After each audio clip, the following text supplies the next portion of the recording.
So we have imported NumPy for making num arrays, pandas for creating the data frame, and we have the standard secular function to stampage the data. And then we added a train test script to split our data into training test data. And we have imported the support vector machine model from the secular, and then we have imported the security score for finding the for basically evaluating our model. Okay. Then we have loaded our data set, loaded our like here we are loaded our data set, data diabetes, which was in a CV file to a pandas data frame, and we have named the data frame diabetic data set.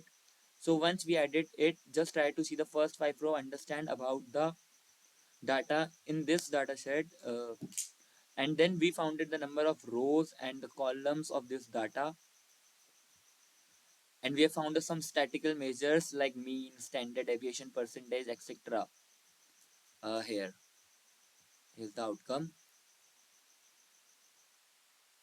Okay, then we have counted the number of values for the diabetic cases and non-diabetic cases, and here the label 0 represent the person who have non-diabetic cases, and here the label 0 represent ones who have the diabetes.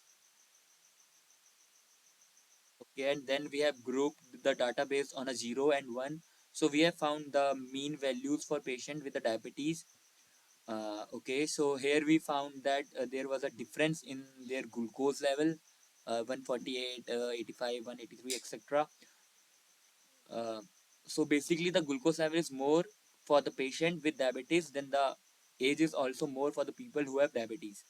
So it's one of the important insight we get from this data, and then we have split data and the labels separately. Here it is. And one of the most important step we have done, that is a standardization. Here it is. So we have the standard the data to have a common range between them. So once we have the standardized the data, we have split the data into the tracking data uh, and the test data. So took 20% of 20% of our test data, and then we have loaded our model support vector machine classifier into variable classifier. Here the test.